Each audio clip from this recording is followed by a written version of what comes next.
امیر اہل سنت ہے نا، یقین کریں کسی کا خوف نہیں ہے، کسی کی پرواہ نہیں ہے۔ لوگ آپ کو ڈرائیں دھمکائیں، کوئی سیٹھ آپ کو چھوڑ جائے، کسی کا چندہ بند ہو جائے، ہوا ہے ہمارے ساتھ، کتنا ہوا، کتنے سیٹھ چھوڑ گئے ہم کو، کبھی دیکھا ہے ہم کو کوئی فکر کرتے ہوئے؟ ہمیں فکر ہے ہی نہیں، اللہ کے فضل سے یقین کریں ہمارا پیر اتنا مضبوط ہے، وہ ہم کو یوں اٹھا دیتا ہے۔ اس یقین کے ساتھ رہو گے نا، اب بڑے بڑے کام کر جاؤ گے، ورنہ الجھے رہو گے، وہ فلاں بندہ یہ کہہ رہا تھا، فلاں بندہ یہ کہہ رہا تھا، فلاں نے یہ کہا۔ کہنے دو یار، دعوت اسلامی کے کام کبھی رکے ہیں اس کے کہنے کی وجہ سے، کانسپریسی کی وجہ سے، یا اس کی نیگیٹو تھنکنگ کی وجہ سے؟ کیا دعوت اسلامی کے کام کبھی رکے ہیں؟ سب پرانے لوگ بیٹھے ہوئے میرے سامنے، جب ہمارا کچھ بھی نہیں تھا، جب کرائے کی بلڈنگوں میں ہم کام کرتے تھے، یہ سارا آپ کی آنکھوں کے سامنے ہی بنا نا۔ کبھی بھی میری بات سن لیں، اب اتاری ہیں یا تو مرید ہیں یا طالب ہیں، کبھی بھی مایوس نہ ہونا، اس یقین کے ساتھ رہنا ہے کہ ہم دینی دنیاوی جیسی بھی مشکل میں ہوں گے، ہمارے پیر و مرشد ہم پہ کرم فرمائیں گے، ہم اس سے نکل جائیں گے۔ یہ ایک ایسا پیر ہے، اس نے ہماری نسلوں کو بھی سنوار دیا، جس کو یہ فکر نہیں ہے کہ اپنی جیب میں ہاتھ ڈالیں اور میری جیب کو گرم کریں۔ یہ وہ پیر ہے جس کو اس کی فکر نہیں ہے۔ یہ وہ پیر ہے جس کا گھر مریدوں کے پیسے سے نہیں چلتا۔ کسی بدتمیز کی وجہ سے کیوں ہم اپنے باپ کی دعوت اسلامی چھوڑیں؟ کسی جاہل کی وجہ سے کیوں ہم اپنے باپ کی دعوت اسلامی چھوڑیں؟ بلکہ ہم اس کو سیدھا کریں گے، اس پر محنت کریں گے، اس پہ کام کریں گے، اس کو بتائیں گے، سمجھائیں گے، اس کی اصلاح کریں گے۔ لوگ حیران ہیں کہ یار ہمارے پاس کروڑوں پتی ہیں اور اربوں پتی لوگ ہمارے ساتھ ہیں، ہم ایک مسجد 10 12 سالوں میں نہیں بنا سکتے، یہ تم کیسے کر لیتے ہو؟ تو یہ کوئی چھوٹا سا عام سا سلسلہ نہیں ہے، یہ کوئی ایسا دیا نہیں ہے کہ آ کے پھونک مار کے بجھا دے گا۔ یہاں پھونک مارنے والوں کے منہ جل جائیں گے۔ لوگ سمجھتے ہیں یار دعوت اسلامی کے پاس تو بڑے پیسے ہے، تو بڑی امیر آرگنائزیشن، کیونکہ جب سے کام شروع ہوا ہے کام رکا ہی نہیں ہے۔ بس ہم نکلتے ہیں اور اس یقین سے نکلتے ہیں کہ اس سیٹھ کے مال میں ہمارا حق ہے، ہم بھکاریوں کی طرح نہیں جاتے۔ کبھی بھی ہم کسی سیٹھ کے پاس اس طرح نہیں جاتے کہ یار مہربانی کرو، یار کرم کر دو ہم پہ، نہیں، کبھی بھی نہیں، یہ انداز ہی نہیں ہے اپنا۔ دعوت اسلامی نے ہم کو سکھایا ہے اس اعتماد کے ساتھ جاؤ کہ تم دین کا کام کر رہے ہو، اپنے لیے بھیک تھوڑی مانگنی ہے تم نے۔ لوگ ہمارے ہاتھ بھی چومتے ہیں، ہمیں کھانے بھی کھلاتے ہیں اور ہمیں لاکھوں رین بھی دیتے ہیں۔ ایسا پہلے کبھی نہیں ہوتا تھا، پہلے بھی ہم بڑی آرگنائزیشنز کے ساتھ کام کرتے رہے ہیں لیکن بھکاریوں کی طرح چندہ لاتے تھے، اب تو ہم چندہ بھی سیٹھوں کی طرح لاتے ہیں۔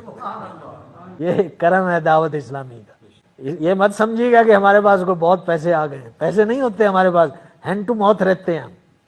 سال بھر ہماری جو فائنینس کی سچویشن ہے نا، اگر کسی کو شوق ہو نا کہ ہمارے اکاؤنٹوں میں کتنا پیسہ ہے اور سال کے آخر میں وہ ہمارے پاس کتنا رہ جاتا ہے، تو موسٹ ویلکم، ہم آپ کو اپنے فائنینس ڈپارٹمنٹ ہے نا اس کے ساتھ بٹھا دیں گے۔ یہ کرم ہے، یہ امیر اہل سنت کی کرامت ہے۔ ہمارے اللہ کے فضل سے سارے کام چلتے بھی ہیں اور بڑھتے بھی ہیں، نئی بلڈنگیں ساتھ ساتھ وہ بھی بن رہی ہوتی ہیں، کئی ملین کے خرچے ادھر ہو رہے ہیں، کئی ملین کے خرچے ادھر ہو رہے ہیں۔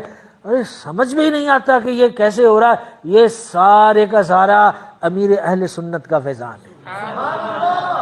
اب مجھے اس لیول پر یقین ہو گیا، اب یقین کریں کہ کوئی بھی کام ایسا نہیں ہے اسلامی کام جو دعوت اسلامی نہیں کر سکتی۔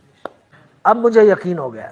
ساؤتھ افریقہ میں ہم تو چند لڑکے وڑکے تھے، جب عموماً ورکنگ کلاس قسم کے لوگ تھے۔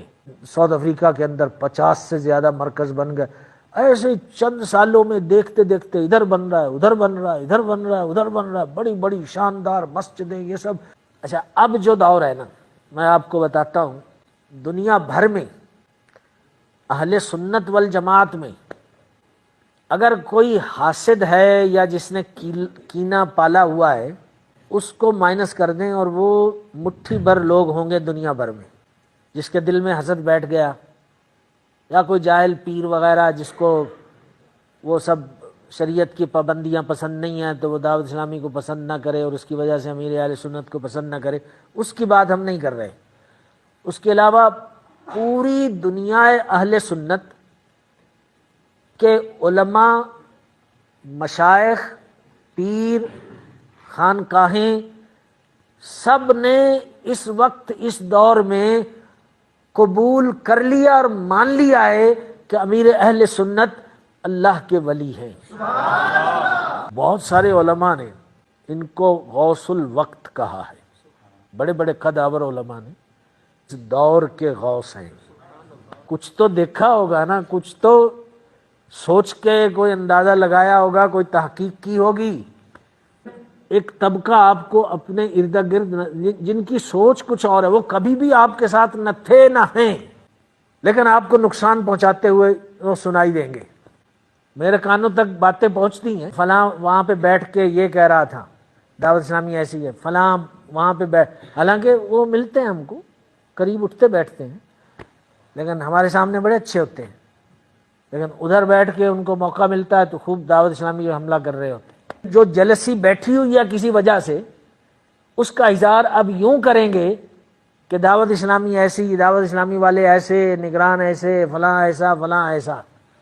بھائی نگرانوں کی تو ہم دن رات اصلاح کرتے ہیں، آئے دن شکایتیں آتی ہیں، ہم ان کو بٹھاتے ہیں، پھر ان کی تفہیم کرتے ہیں، پھر ان کو سمجھاتے ہیں۔ تو الحمدللہ اللہ تعالیٰ نے امیر اہل سنت کو اور دعوت اسلامی کو بہت برکت دی ہے۔ امیر اہل سنت کے کام میں اللہ تعالیٰ نے بڑی برکت دی ہے۔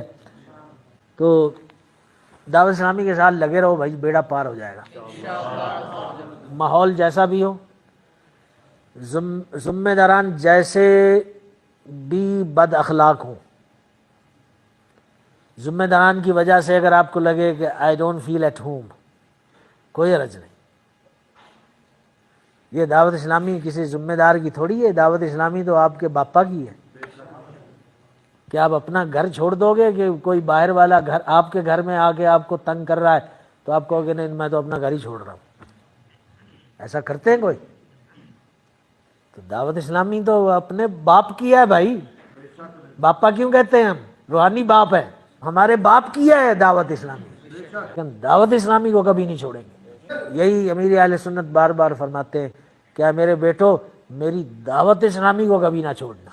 ہمیں اس ماحول سے وابستہ رکھے، امیر اہل سنت کی غلامی میں رکھے، امیر اہل سنت کو درازی عمر بالخیر عطا فرمائے، ان کے فیوز و برکات کو عام فرمائے۔